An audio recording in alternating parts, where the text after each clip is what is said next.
Hello and welcome back. What I have with me is a chayote squash.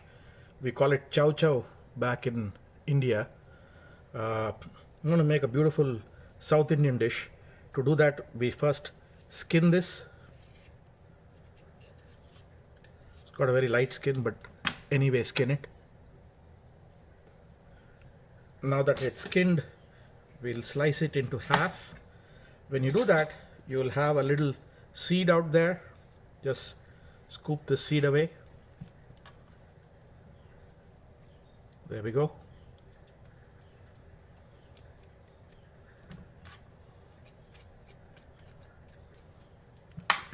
And the next thing that we'll do is slice this.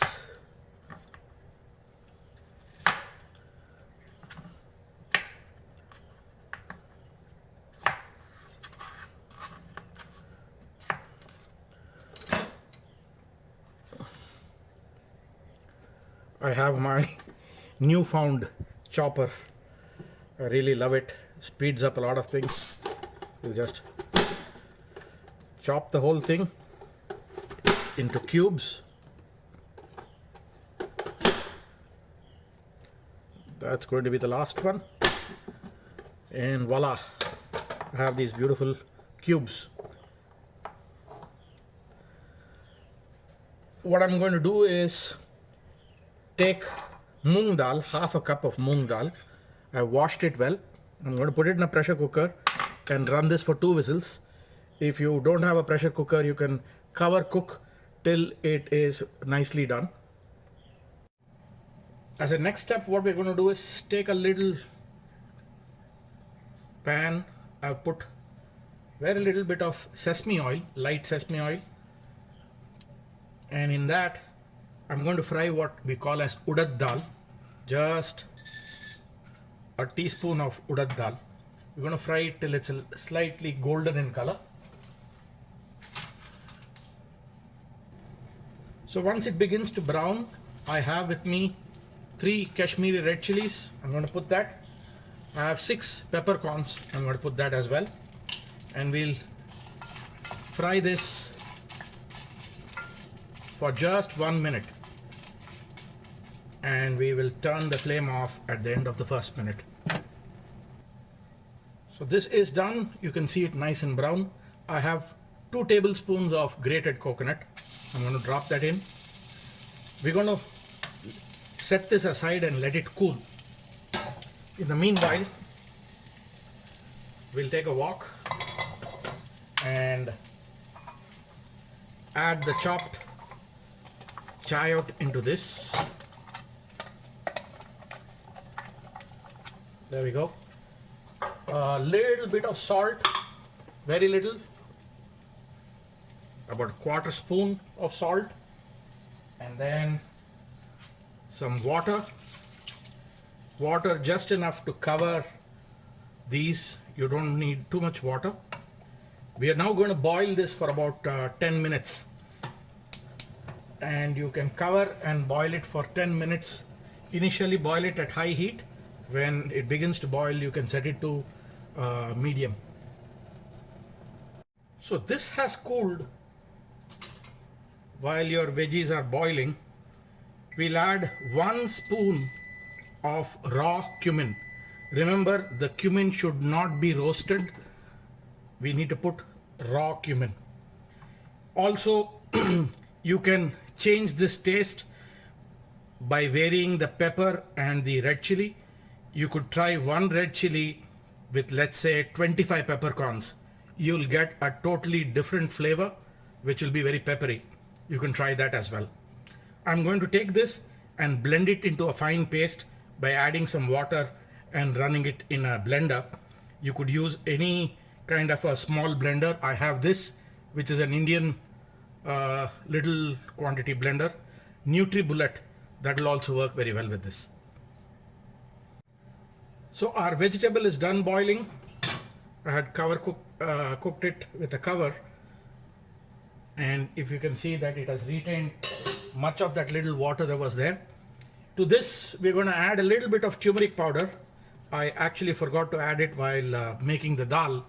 So No problem, we can add it now. Just a little bit. There we go. So this is the result of what I blended. We're going to pour that in. I'm just going to use some water and wash this. There we go.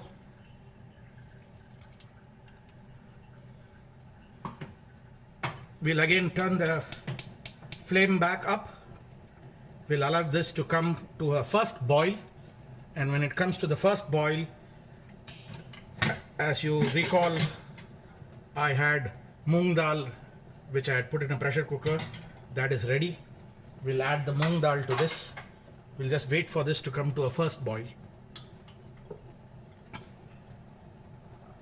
There we go.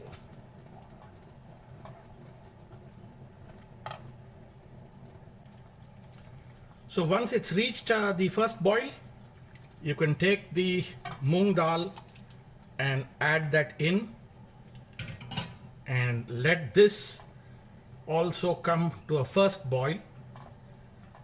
And what we'll do in the meanwhile is create a garnish which we will add in the end.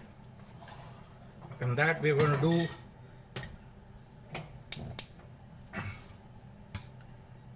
we'll add half a teaspoon of sesame oil, wait for it to slightly smoke. I've added 1 teaspoon of mustard seeds, and we'll wait for the mustard to burst. So when you hear the first mustard bursting, cover this so that it doesn't splatter around. Wait for the burst to complete. You will hear them like popcorn.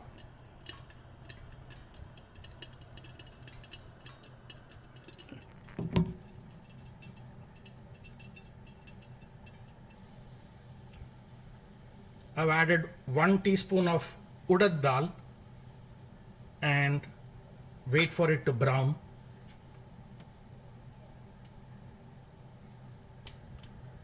When you notice it beginning to brown, you want to turn the heat off so that it doesn't burn. That is done. Now is the time you want to add a pinch of asafoetida to it. A small pinch of it. And I have with me chopped curry leaves. The reason I chop curry leaves is for people to actually eat it rather than keep the leaf aside.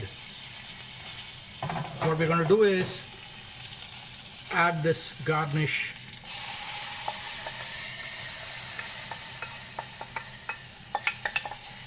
There we go. Here it is, your Chow Chow Kootu. It's so beautiful. I can't wait to have this. It's great with rice. It's also great with rotis. And lastly, we forgot to salt it. So about a little bit of salt to salt the dish.